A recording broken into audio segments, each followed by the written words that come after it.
안녕하세요. 조동석입니다.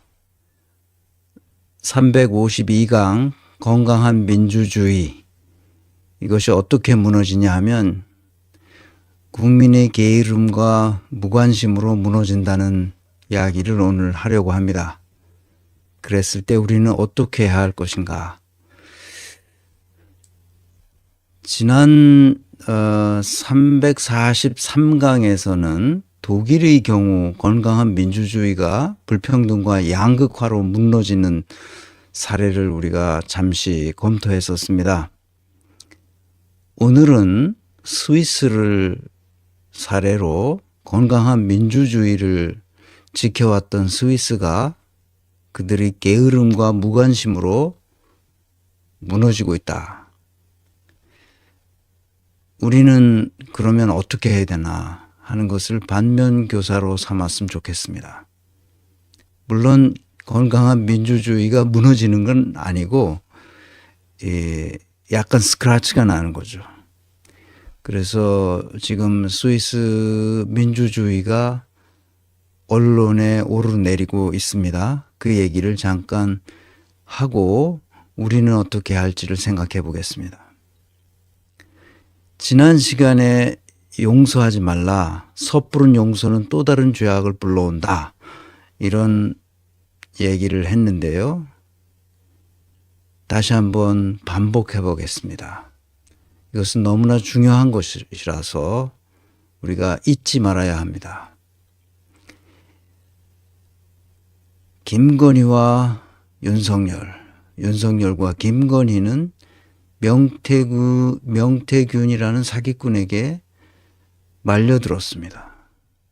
거기에는 이준석도, 김종인도, 오세훈도, 안철수도, 김영선은 말할 것도 없고요. 박완수, 김진태, 홍준표, 조은희까지, 또 그 밖에도 여러 사람들이 이름이 나왔습니다. 이 사람들은 어떤 형식으로든지 간에 처벌되어야 됩니다. 책임을 물어야 되죠. 그 중에 가장 처음 윤석열을 이용하고 윤석열이 오늘날까지 올 수 있도록 길을 열어준 사람들이 있는데, 그 사람들이 바로 문임 노조라고 말했던 사람들입니다. 문재인, 이낙연, 임종석, 노영민, 조국, 그리고 친문 세력들이죠. 이 사람들은 어떤 식으로든지 책임을 물어야 합니다. 이 사람들이 왜 책임을 져야 하느냐 하는 것은 이 예전 강의에서 수없이 얘기했습니다. 도덕적 책임이 필요하고요. 정치적 책임을 물어야 합니다. 어떤 방식으로 물어야 할지는 우리 국민의 손에 달렸습니다. 문재인, 이낙연, 임종석, 노영민, 조국은 어떤 식으로든지 정치적 책임을 져야 합니다. 정치판에 나와서는 안 되고 다시는 정치적 어떤 언사를 해서도 안 되는 겁니다. 왜 그런지를 앞으로 계속 강의를 통해서 정치적 책임이라는 것이 무엇인지, 얼마나 무거운 것인지를 이해할 수 있도록 계속 강의를 하겠습니다.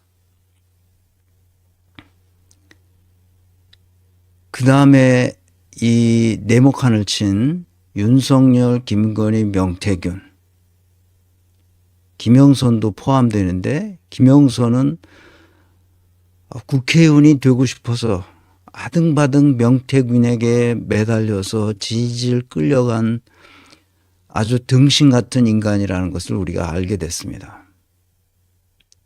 이 사람들에게 반드시 형사적 책임을 물어야 됩니다. 그리고 도덕적 책임은 물론이고 정치적 책임 당연히 물어야죠. 그리고 형사학적 책임 물어야 됩니다. 이게 무슨 얘기냐?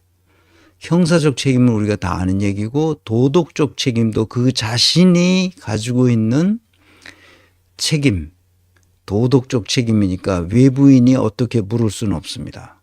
정치적 책임은 외부인이 물어야 되죠. 형사적 책임은 사법 시스템에 의해서 생기는 것이고 형이상학적 책임이나 도덕적 책임은 그 자신이 자기 자신에게 책임을 지도록 하는 겁니다. 이것은 나중에 칼 야스퍼스가 쓴 죄의 문제에 대해서 얘기할 때 잠시 얘기하겠습니다. 그리고 나머지 이 명태균과 김건희에게 노란한 사람들, 윤석열도 거기에 포함되지만 이 세 명의 이 막장 드라마에서, 이 참담한 막장 드라마에서 주인공 역할을 했던 김건희, 명태균, 윤석열, 이 세 사람에 의해서 노란한 인간들이 있는데 이 사람들도 책임져야 됩니다. 이 사람들은 형사적 책임, 정치적 책임, 도덕적 책임을 반드시 물어야 합니다. 지금 검찰 조직이 문제인데요. 검찰 조직은 진짜 문제입니다. 이거는 어제 오늘의 문제가 아니죠. 얘네들 형사적 책임을 검찰 조직에도 물어야 합니다. 검사들 사건을 조작하고 왜곡하고 만들어내고 없는 것을 막 창조하죠. 형사적 책임을 반드시 물어야 되고 도덕적 책임은 말할 것도 없습니다. 변호사 자격을 영구히 박탈해야 합니다. 거짓말한 검사들 가만두면 안 됩니다. 용서하지 말아야 됩니다.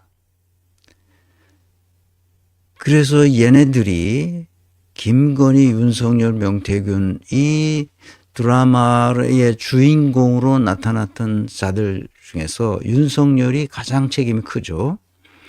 이 윤석열은 당선 무효형이 어떻게 나오는지를 모르겠지만 당선 무효형을 때려서 무조건 이 국비를 써서 선거를 치른 약 한 500억이 넘는다 하는데 그것을 국힘당에서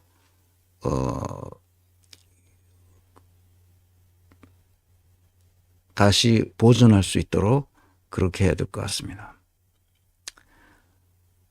그래서 국힘당에 요구하는 건데 윤석열을 출당 조치해야 됩니다. 그래서 국힘당이 살아남아야 됩니다. 보수 정당으로서의 면모를 다시 갖춰야 됩니다.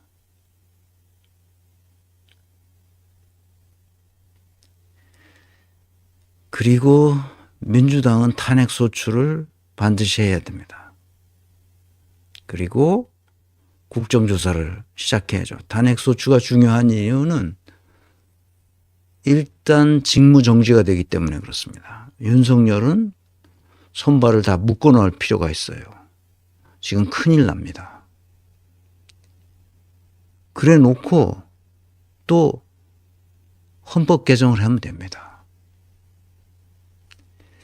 임기 단축 개헌이라고 그러는데 임기 단축 개헌을 원포인트 개헌이냐 아니면 전면적 개편이냐 이런 걸 따진다면 전면적 개편은 시간을 가지고 시민의회를 만들든지 해서 가장 좋은 이 시대에 맞는 헌법을 다시 만들어야 됩니다.